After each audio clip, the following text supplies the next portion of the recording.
Winning isn't everything, but it's the only thing. In our business, there is no second place. Either you're first or you're last. It was named after Vince Lombardi. You play in Green Bay. As important as it is to any other team, it means more to us. When he walked into the meeting, he looked us right in the eye. He said, "Gentlemen, we're going to relentlessly chase perfection." My first thought was, on any play with my arm strength, I may not let anybody know this, but my first thought was home run. On every play. On every play.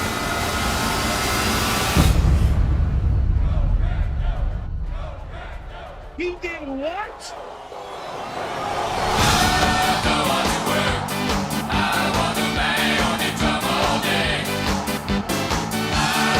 Fires into the end zone.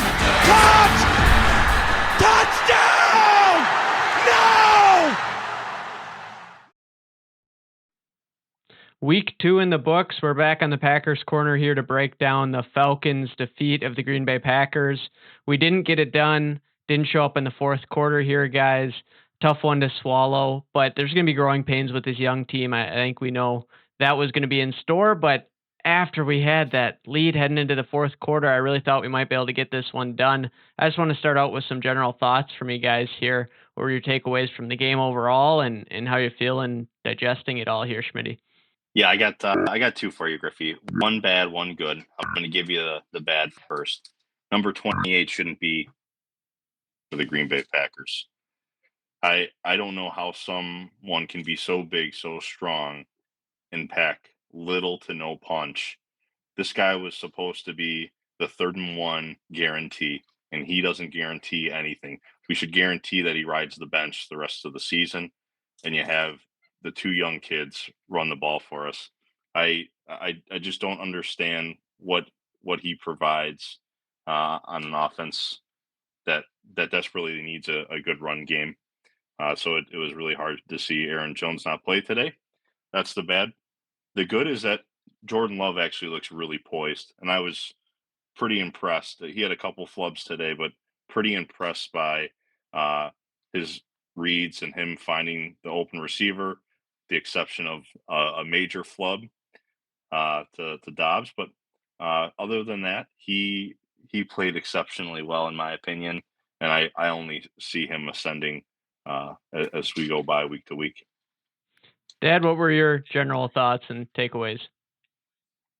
Well, for about 15 seconds here, I'm going to give you the party line that this is what we expect with a young team. It's kind of a prototypical performance of a bunch of rookies not having what it takes to get the job done in the fourth quarter. And we understand we're playing down 4 starters, probably Jonesy, Bakhtiari, Jenkins, maybe 3 of our top 4 offensive players. And so there's room for that. I'm optimistic about the team. Okay, now I'm done. Now the excuse part is done. And now we move on. Extremely disappointed that all we needed was one coach, offense or defense, to make the right call, one player to make an interception, one player to make a play, and we threw that game away. And so I guess I would start off by getting into some of the coaching things, and maybe we can do that when you think it's appropriate. But that's my general overview of it, that I'm very excited about the team, very excited about the talent, but this was one that we absolutely pissed right down our leg. Yeah, I certainly want to get into some of the coaching, decision-making, clock management, those things. That was what stood out to me. Right off the bat, we come out with the flea flicker, which I thought was awesome. It threw them off guard. They certainly weren't expecting that.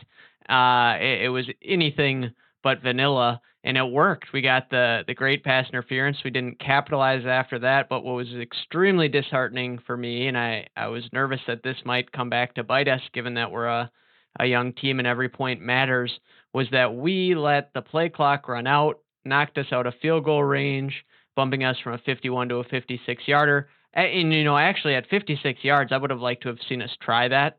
If we can't even attempt a 56-yarder, I don't know why we have the young kid at kicker. The whole point for, making the move there was to get a guy with a little bit stronger leg. So I'd like to see him take a shot at that. We've seen the leg power that he does have.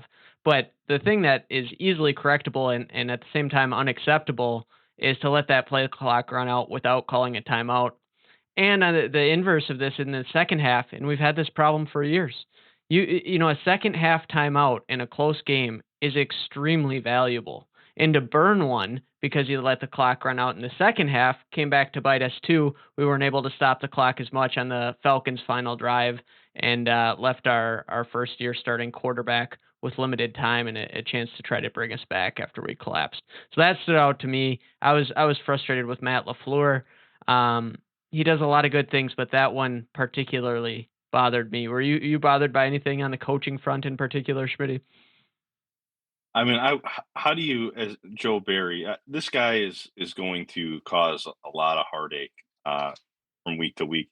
You had a kid in Bijan Robinson who was the clear cut guy to spy every down when he was playing, and he did. And thankfully, the Atlanta Falcons didn't trot him out there for 35 touches. We would have been murdered today had they let him just touch the ball every time. He was so effective in the run game. He caught some out of the backfield. How do we not team up something? Like, it's beyond me to think that we employ someone, the Packers employ someone that is so inept. It just seems like it was an easy scheme this week. Spy him, take care of him, and we failed to do so. Dad, your thoughts on the coaching performance here this week?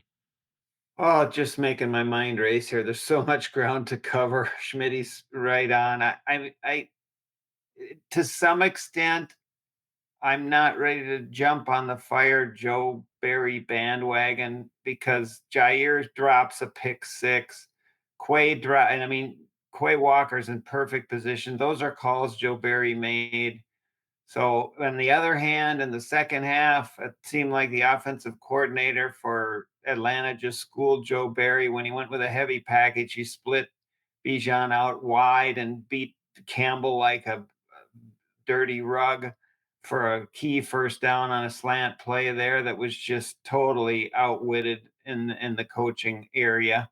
Maybe you have that play. I don't know what you're showing here, but the worst of the coaching is Matt LaFleur's clock management and inability to step in and get a timeout to preserve that 51-yard field goal. We've seen this nonsense, and I'm with you, Griff. I like Coach LaFleur. He's clearly a brilliant guy, schemed up so many good things, but I don't know what the devil he's doing on the sideline. I would be out of my mind if I let that happen. Somebody's got to be in his ear. Somebody's got to help him out. He did the same thing against the Bears. We screwed up the clock management, and it's got to stop. I mean, we got a young quarterback who needs help. He needs the defense to help him. He needs his coaches to help him. And so, in case you couldn't tell, I'm a little bit upset about that. So hopefully, now Coach LaFleur is not a rookie anymore. Come on, Coach. Get your game up where it ought to be so we can be a winning operation here.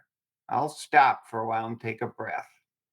Yeah, no, I think you guys both make good points. Easy to be frustrated when we lose a 1-point game in a game that we came into the fourth quarter with a 12-point lead and we get outscored 13-0. So, yeah, I think the frustration's reasonable there. I do think of another mistake that ended up maybe being fairly costly for us, which was the Jordan Love QB sneak. It sounded like Jordan had some thoughts on this after the game. I'll play his clip here. Jordan, what happened on the sneak there, the 4th and 1? Yeah, I just messed up the operation with the cadence on that one, and so not everybody got the call to get the sneak, so I just messed that operation up right there. What does that mean? You messed it up. Did you say something wrong? Could they not hear you? Yeah, I said the wrong thing, so it's pretty much not a play until I give the live word, pretty much, and I gave the wrong live word on that one. Did you just forget it? So I was actually highly encouraged by the way he handled that. Kind of an embarrassing situation. I actually did that same move myself once upon a time. The old offsides as the quarterback without the ball. Tough one to pull off, but Jordan did it there. But can you take responsibility more wholeheartedly than that? That's one thing I didn't see a lot from 12. There always seemed to be a little bit of a finger to point somewhere else, with few exceptions. So for Jordan Love to just take that one on the chin, I think that's the right attitude for our starting quarterback. He certainly did a lot of other good things today as well, but that one was a bit of a tough pill to swallow. What stood out to you from Jordan Love's performance today here, Dad? I echo Schmidt's thoughts about the quarterback, and that's why overall things are looking good. And Jordan Love takes responsibility. He's clearly has talent. He's got arm talent. He's calm. He has the right demeanor. He has his teammates appear to have his back. So those are the main things that are so important and key going forward. But that fourth down call, excuse me, coach, here we go again. You do not rely on an audible at the line of scrimmage when you're ahead 24-22 in this day and age of the NFL on the 34, your own 34. Okay, fine. Atlanta went for every fourth down. They got every play they needed. They got the good call from the coach. Listen, Coach LaFleur had a beautiful call on 4th and 3 last week against the Bears. He schemed up a nice play with Aaron Jones running across the middle for a 40-yard touchdown. And today he was bankrupt. He was bankrupt when it mattered most. He was bankrupt when we needed a timeout to get a field goal. He was bankrupt when we needed a call on 4th. We would have had a first down, 6 minutes to go, still have the lead. Now we can regain the momentum, keep the drive going, keep Jordan Love on the field. To me, it's a disaster for Matt LaFleur today. Just an absolute disaster at key moments. Now, listen, good game plan, a lot of good calls. Love the flea flicker. However, let's just go to that for a minute. After the flea flicker, Musgrave runs across the middle, doesn't get his head down, doesn't shut it down in between zones, makes a rookie mistake. Okay, I get it, but I don't get it. And on the next play, the replacement left tackle, instead of being Yosh Nijman, 63, jumps off sides. What the hell is he doing in there? Shortly after that, he misses a blitz pickup, and we get Jordan Love sacked. These decisions are driving me nuts. Yosh Nijman should be in the game. He's played in big games. He knows what he's doing. Keep the rookie second-year guys on the bench till they prove something. And I guess I'm still not over being a little ticked off at the coach.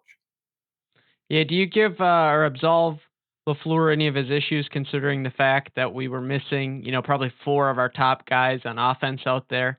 Any vindication for him? I mean, it's kind of 2 separate issues, but are you willing to overlook a thing or two because of the absence of Jenkins, Bakhtiari, Watson, and Jones? Hey, listen, I like Coach LaFleur. I like his scheme. I like how he handles his players. He is failing in big key moments, in game field marshaling, being able to come up with a key and crucial decision at the right time, call a timeout when we need it. He needs either an expert or a assistant coach to be right there beside him to help him with these things, because he's clearly talented in the other areas. I loved the game plan today. I love most of the play calling, but we absolutely fell on our ear in the fourth quarter. We went 3 and out 3 times, 4 and out 1 time. We had no answers. They ran the ball 45 times for 5 yards a carry for 200 and some yards. Are you kidding me? This is coaching, and we need to get better at it. Now, at the same time as I say that, there are good things about the coaching, as I've said, and then there are some bad things. But we need better coaching at key moments, big game turning decision time, like what I've alluded to just previously here. Yeah, to cut the defense just a little bit of slack, this Atlanta Falcons team's the real deal running the football. They've been highly efficient for over a year now. One of the best offensive lines, particularly for run blocking in the NFL. And this Green Bay Packer organization's been one that's had trouble stopping the run for really years now. So I think certainly for 3 quarters, especially, they did a heck of a job that way. My issue was that they let Desmond Ridder look pretty decent, not only running the ball himself, but passing the ball too. Now, a couple of those were because of the dropped interceptions. You capitalize on those, and Ritter's stat line looks a little bit worse. But that guy also seemed to make all of the key plays at the moments that mattered the most.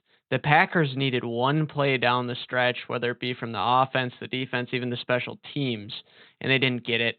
Whereas Ridder stepped up and made 3, 4, 5 plays that were highly consequential down the stretch. What do you think of another young rookie quarter or young, not a rookie, but a quarterback making I think only his fourth or fifth start there. Schmitty not been around the league a whole lot, kind of in a similar position as Jordan Love is in Green Bay. How would you evaluate his performance for the Packer today? I thought it was admirable. I mean, we thought that we had a really stout defense. They took care of the Bears as pretty easily, and I mean, he did what was asked of him. I mean, he didn't, wow, the stat line wasn't crazy, but like you said, when you have such a great run game that the Atlanta Falcons do, it certainly makes it easy for a guy that doesn't have much experience playing quarterback in the NFL. So it's just like Jordan. You want these guys to uh, be able to just manage the game, at least as they get experience. Don't have costly turnovers, and just do what's asked. And I think that Ritter did exactly that. It's tough, the tough look when you have Jair uh, get schooled by Drake London not once, twice, but I think 3 times, and those are passes coming from Ritter. So I thought he had quite a good game.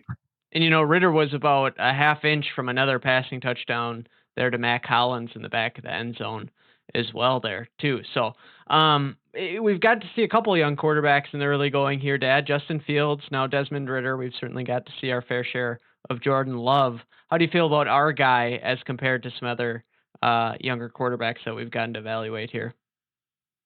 I love our guy. There's the story still to be written. We got to see. And then he got a good example here on the other side of a guy who finishes the game when Jordan wasn't able to. Again, I don't think Jordan got very good help. I would even cite the last drive. I was very upset with the play calling. They're throwing the ball 15 yards down the field. Get a first down, please. Just get a first down to get the drive going. And again, to your point, burned a timeout. Wouldn't it have been nice to have a timeout there? So I'm very happy with Jordan Love. I think the next thing, and he'll admit it, is finishing games and being able to make that comeback. But good grief, we got to play complementary football, and we can't be putting it all on Jordan's shoulders. He played a beautiful game there, and somewhere the defense has to step up. Somebody has to make a play. And so I think Jordan is least culpable of any of these protagonists that we want to talk about for costing us the game. And so I'm quite pleased with his leadership and talent. I want to look ahead now. Um, is the nice thing about the NFL as it rolls on is there's another week. We get to try it again here. So we're looking forwards towards the New Orleans Saints, who haven't played their Week 2 matchup as we record this yet. They're going to be playing Monday night versus the Carolina Panthers here, so we'll get a chance to evaluate that. We also have the injury question marks, but I want to get your early thoughts on that game, Schmitty. Do you have a little bit of Vegas insider knowledge on what that game's looking like in the books? And then, we can talk about predictions, which we might have to give an asterisk, kind of like last week, based upon the health status of some of our guys there. What are your early thoughts on the New Orleans matchup? Well, to start, the Packers going into this game with the Falcons, they were favored to start the week, and then as information came out about injuries, the game kicked off where the Packers were 2-point underdogs, and so most of these games on our schedule as they sit are 3-point games, and so I wouldn't doubt to not see the Packers Saints line posted until maybe middle of the week once the first injury report comes out, because it really matters if Aaron Jones is playing or not. The other guys, maybe not so much. But all these games, Griffey, for really the entire year, with yeah, again the exception to the Chiefs, and they even look a little suspect. The margins to victory are so narrow that it's one of those things where if Matt LaFleur doesn't right the ship, and it's really on him and probably Joe. If they can't input a good, if they make flubs like they did today, I mean, we lose the same type of game that we did just this morning. So I, while I'm optimistic that we can keep up with any team that we play this year, if your team isn't as consistent uh, on the coaching side, you're probably losing some games like this. So be prepared. You know, we all kind of thought 8-9 wins, and that might be like we might be coin flipping every week just based on the one or two plays that turn the tide or seal our fate on a weekly basis. But I like the Packers' chances against the Saints. I think the Saints probably win the division that they're in, and so it'll be another good test for the Packers. Please, please, Jair, please show up against Chris Olave. He will eat you alive. And I hope that Joe gives Jair that assignment all over the field. I think Jair needs something for him to snap back into his form. Dad, any thoughts about the New Orleans Saints? Have you had a chance to watch them? We only had the week one opportunity there. But they're going to be playing at Lambeau Field. I did look up here. It looks like there is a early line Packers favored by 2 at home here, Schmitty. Dad, any thoughts on that matchup next week? So, what do I know for sure about the Saints? They have something called Derek Carr playing quarterback, if I'm not mistaken. Is that still true? We've moved beyond Jameis Winston and Drew Brees now. Yeah, Is that Jameis is there still, just in case. But yeah, okay? you're right. Derek Carr at the helm. All right, Chris Olave, you mentioned. Well, I would just say this. I like in this performance, you might have heard me use this analogy. You have a bad golf game. You got one of those days you can't putt, you can't chip. Crying out loud, they're hitting your driver out of bounds, and it's like you shoot a terrible score, and you go, "There's no way I can play that bad next time. I know I'm better than that." And there's no way Jair can drop an interception, Quay can drop an interception. The defensive coordinator can't outwit the OC. LaFleur makes blunder after blunder with game management.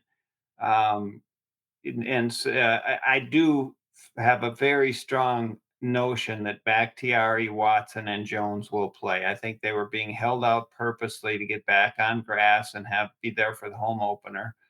So, with all that in mind, I would like at this point the Packers by a field goal at home against another fairly evenly matched team, I would think, in the New Orleans squad. We'll put you down for that one. I'm going to make my pick right away here, too. I'm going with the Pack right off the bat. I think this Atlanta Falcons team is actually going to be the class of the NFC South. And I think we gave them everything they could handle on the road, missing our top guys. We get those guys back, and I think we take care of business at Lambeau Field. I think it's another game like week one where we might win by a couple scores, have a little bit of comfort there. I'm thinking 24-14. I guess that's not quite as comfortable as week one, but I think we get it done without having to go into cardiac arrest or anything that way. I do want to take a moment to look around the division here. Schmitty, did you have an opportunity to watch in on the Lions, Vikings, and Bears this week? It's great to watch the Vikings on Thursday night primetime Kirk slipping up. The Vikings, that defense is going to wrong them a bunch. And the Bears, I mean, they gave the Bucks a pretty good run at home, but Justin, good Lord, what are you doing throwing a pick at your own 4-yard line for a touchdown to put Yeah, they your had a team chance away? there. They did have a chance. I just hard to buy what the Vikings and Bears are selling right now to think that they're going to be anything better than maybe a 5 or 6 win football team. And the Lions coughed one up to Seattle at home. There's a lot of optimism with the Lions, but a franchise that hasn't done much in our lifetimes, Griffey. It's hard to think that they're um, going to run away with the NFC North. So it sucks when you lose a game like this, like we did again today against the Falcons, because you know that this division is up for grabs. Uh, I don't see very impressive play from our foes in the division, and I think the Packers actually have a pretty good chance to take this thing. The thing that stung me a little bit about the opening portion of the season here so far is that we could easily be a game or two up on the Lions. They were so fortunate against Kansas City, and then they have this setback against Seattle, and we weren't able to take advantage and put a little bit of separation between ourselves and them in the early going. But what can you do at this point? We'll have to move forward. Dad, any thoughts about the division rivals here? Yeah, I think we're going to watch a very entertaining and very competitive division race between the Vikings, Packers, and Lions. I think that the Vikings have had what, like 6 turnovers in their first 2 games? And when they stop turning the ball over, they're going to be able to play a little better complementary football, hide their defense. I agree with Schmidt. The defense is their weak link, and you're not going to remake that in a year. You're going to need players. This Flores can't be a miracle worker. But when they stop turning the ball over, they are a potent offense. They probably have the best quarterback in the division.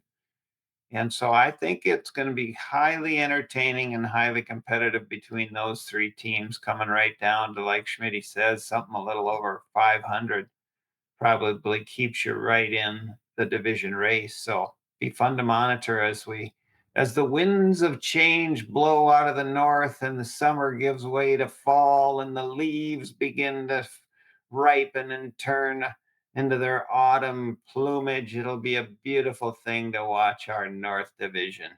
Well, the thing you mentioned about the Vikings, and they certainly do have an explosive offense.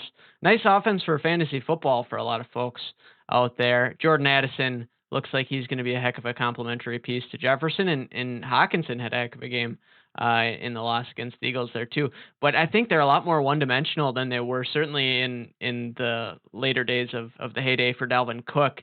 Alexander Madison taking a lot of flack, but with the Packers pass rush being what we hope it can be. If they're, just a little bit too much one dimensional, I think the Vikings might be a team we can get after Kirk pretty good against. We'll look forward. I'm heading to that matchup October 29th, so I've got that one circled on the calendar. Schmidt, you might take a trip over to Lambeau as well there too. I'm going to be following you there, my friend. That's awesome. Well, Schmidt, I wanted to ask you, I know you're going to be leaving the country here.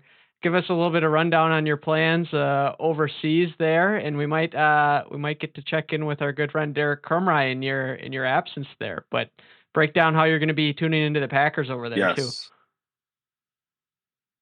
Yes, we got 2 games overseas. We're gonna watch a little 7 p.m. ball, and then we're gonna watch some 2 a.m. Friday morning ball that I look very much forward to. I might still be out clubbing, Griffey, watching the game at the bar, 2 a.m. and I don't know, Germany or what have you, chatting it up with the blokes and drinking suds, having a good time, FaceTiming you guys. Hell, you're gonna see an appearance from that much Packers Corner guaranteed to all of our listeners. You will see me across the pond. I will be giving some input about our good green and gold squad in the old Green Bay, Wisconsin. Yes. International Packers Corner. We got that going for us, which is good. Any closing thoughts for us here, Dad, as we turn the page towards next week? Oh boy, I think I've given you quite a few thoughts here tonight already. I guess the overall closing thought is not a great surprise, really, even though it's frustrating to lose a game like this when you had it in hand so well. And hopefully we see the growth of the team and that these kind of games, as we move on in the season, we can overcome some of our mistakes and get our coaches straightened out and players. I'm sure the Packers think how frustrated they are. And so I think perhaps this will serve as motivation. because I think there's a heck of a lot of talent in that locker room. It's just a lot of young guys who need to grow up. Schmitty, any thoughts you'd like to leave us with? Griffey, I want to give my prediction 24-20 Packers. I do think they get it done at home. The welcome home gift to all the good faithful. I want the coaches to clean up the timeouts. I mean, that's just nonsense. Like Gar said earlier, you got an experienced head coach. Like those things, we can't have if we want to actually be competing for a division that we can win this year. I, please, Aaron Jones, please, whatever. What can we pump him full of? Griffey, can we call Aaron Rodgers? Can we have him some I don't know, ivermectin, some inject his knees with all the good stuff, the medicines, maybe just ship him out to the house in Malibu for a week and get him right, and let's see him Sunday run the ball for 200 yards. We need him so desperately badly. Keep AJ Dillon at again. He can be up in the lakes at in Door County for all I care at the chicken wing tap place, watching the game there. So please, Aaron Jones, please come and return to us in a healthy. And please, Jonathan Taylor, maybe make a return to Wisconsin Oh, here. that would be delicious. AJ Dillon for Jonathan Taylor, please. My closing thought here. Congratulations, Jayden Reed, Dontavian Wicks, finding the end zone for the first time in their NFL careers. Was cool to see that. Hopefully the first, and second for Jayden Reed, but hopefully many more to come for both of those guys. Look forward to seeing you next week here, Dad. Schmitty, we'll stay in touch as best we can with the time zone change and maybe get a little message from you across the pond there. Take care, guys. Have a good night. Good night. Love you guys.